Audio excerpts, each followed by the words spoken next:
سيقول السفهاء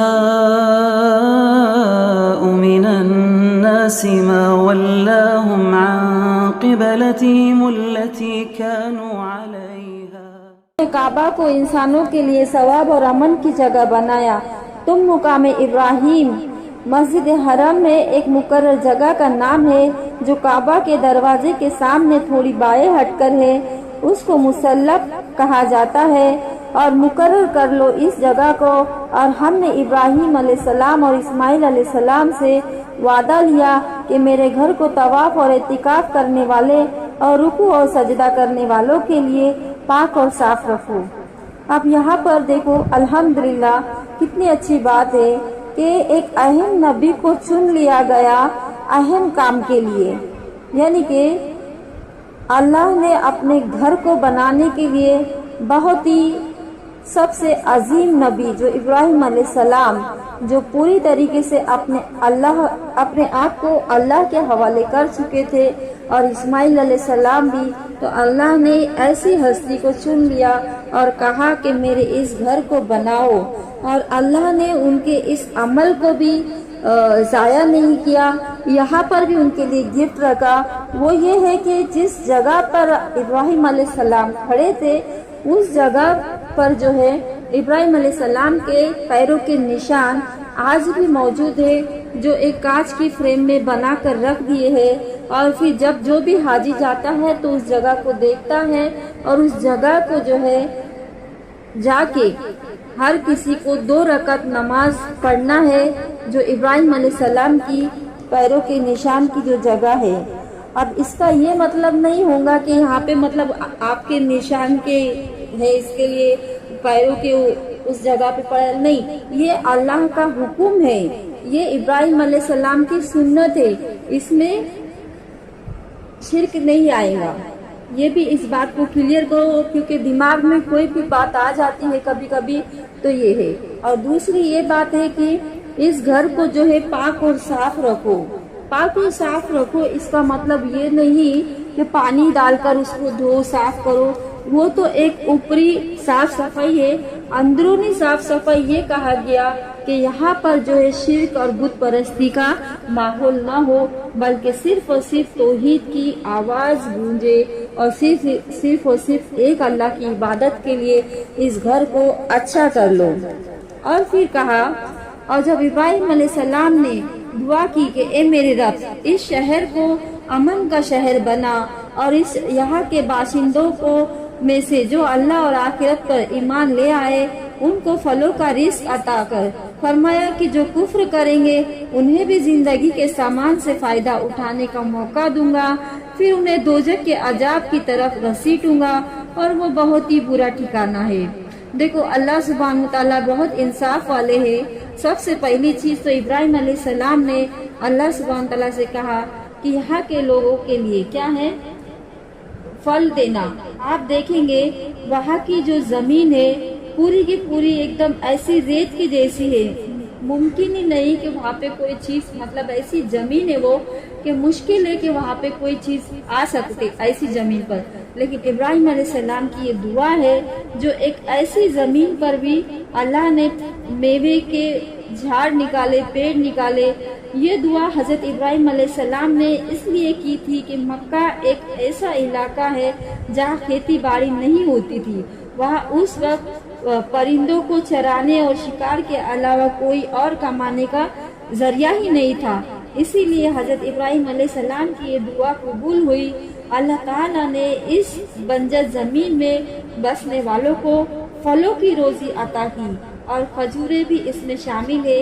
حضرت ابراہیم علیہ السلام کی دعاؤں کی برکت کا اثر آج بھی کیا جا سکتا ہے جبکہ مکہ میں ہر طرح کے پھلوں کی بھرمار ہے. تو یہ ابراہیم علیہ السلام کی دعا تھی جو انہوں نے کیے تھے. اور اللہ نے کہا کہ میں اس میں سے کچھ کیا ہے میں ان کو بھی دوں گا جو مجھے نہیں مانتے, پھر بھی میں ان کو بھی اس کا فائدہ اٹھانے کا موقع دوں گا. دوسری طرف پھر آگے آتے ہیں اور جب ابراہیم علیہ السلام اور اسماعیل علیہ السلام بیت اللہ یعنی کہ اللہ کے گھر کی دیواریں اٹھا رہے تھے اور دعا کر رہے تھے کہ اے ہمارے رب ہمارے اس کام کو تو قبول کر، تو خوب سننے اور جاننے والا ہے۔ دیکھو کتنی عاجزی اور انکساری لگ رہی ہے ان کی اس دعا کے اندر، کہ انہوں نے اتنا اپنے لائف میں قربانی کی، ہر طریقے سے ہر ایگزام میں اتنا اسٹرگل کیا، اور اتنا تکلیف اٹھانے کے بعد بھی کوئی اللہ تعالیٰ کو وہ احساس نہیں دلا رہے کہ ہم نے اتنا کیے، اللہ تعالیٰ اب تو اللہ تعالیٰ قبول کر لیں گے، بولنے کی کیا ضرورت ہے۔ لیکن نہیں، وہ پھر بھی کہہ رہے ہیں کوئی احسان نہیں ہے، پھر بھی بول رہے ہیں کہ قبول کر لے اے ہمارے رب تو ہم سے اس کام کو۔ اب ہم اگر 5 وقت کی نماز بھی پڑھ لیتے تو بولتے کہ جلدی کہ اللہ اس نماز کو قبول کر۔ بہت ہی کم لوگ بولتے ہوں گے ایسا کہ اے اللہ جو نماز پڑھ رہے اس کو قبول کر، جو بھی کچھ ہم سے غلطیاں ہوئی جو بھی ہم نے کوئی تیری راہ میں جو کام کیا ہے، اور پھر اس کے سامنے بھی اللہ کے سامنے نرمی کے ساتھ میں ایسا کبھی بولتے ہیں کیا؟ مشکل ہے کبھی بولتے ہوں گے بھی تو۔ لیکن ابراہیم علیہ السلام کا یہ اخلاص عمل تھا، اور اسماعیل علیہ السلام کا، اور وہ کہہ رہے تھے کہ اے ہمارے رب تو ہم سے ہمارے اس کام کو جو ہے تو اپنے لیے قبول فرما۔ پھر کہا اے ہمارے رب ہم دونوں کو اپنا مسلم بنا۔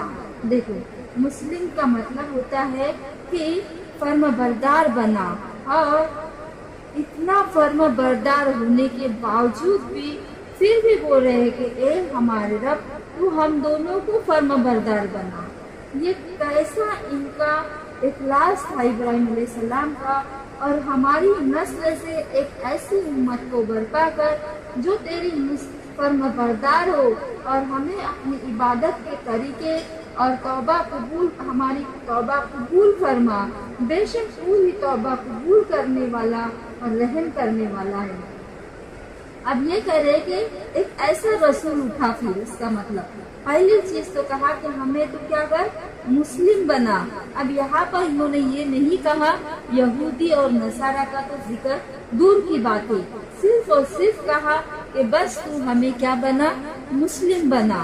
اور پھر کہا ہماری نسل سے ایک ایسی امت برپا کر جو تیری فرما بردار ہو، جیسے کہ آگے آئے گا کہ کس امت کے لیے دعا کیے تھے، یعنی کہ یہ وہ امت ہے ہم، جیسے کہ تم خیر امتی، خیر یعنی کہ وہ خیر والی امت، جو ابراہیم علیہ السلام کے جو دعا کا ایفیکٹ ہے یہ یہی ہے کہ ہم نے تم کو امت خیر بنایا، یعنی کہ تم کو بیسٹ بنایا۔ اس کی وجہ یہ ہے اچھا بنانے کی کہ ابراہیم علیہ السلام نے دعا کی تھی کہ اللہ تو ہمارے لیے ہمیں میں سے ایک ایسی امت اٹھا جو تیری فرما بردار ہو۔ اور پھر اس کے بعد کہا ہم میں سے ایک، اور ہمیں اپنے عبادت کے طریقے بتا۔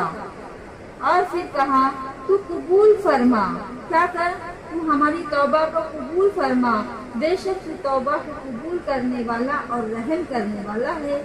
اے ہمارے رب انہی میں سے ایک رسول بھیج جو تیری ان آیتوں کو سنائے، ان کو کتاب اور حکمت کی تعلیم دے، ان کا تزکیہ کرے، یقیناً تو بہت زیادہ غالب اور حکمت والا ہے۔ اب بول رہے کہ انہی میں سے کیا ہے ایک رسول اٹھا۔ اب یہ رسول کے لیے دعا کر رہے ہیں کہ یعنی کہ ہمیں میں سے، یعنی کہ تو جس رسول کے لیے دعا مانگی تھی آپ نے وہ نبی کریم صلی اللہ علیہ وسلم کے لیے تھی، اینڈ جس امت کو لانے کی بات کی وہ ہم ہے۔ تو دیکھیں ہم جو ہے ابراہیم علیہ السلام کی دعا ہے، اسی لیے اللہ سبحانہ و تعالیٰ نے ہم کو کہا ہے قرآن مجید میں سورۃ آل عمران چیپٹر نمبر 3 ورس نمبر 110 میں کنتم خیر امت اخرجت الناس تأمرون بالمعروف وتنہون عن المنکر، کہ تم خیر امت ہو، تم لوگوں کو نیکی کا حکم دیں گی اور برائی سے روکوں گی اور خود بھی عمل کروں گی۔ تو الحمدللہ یہ ہمارے لیے بہت بڑا شرف ہے کہ ہم جو ہے ابراہیم علیہ السلام کی دعا کا اثر ہے اور پیارے نبی محمد صلی اللہ علیہ وسلم کی ہم امت ہے، الحمدللہ۔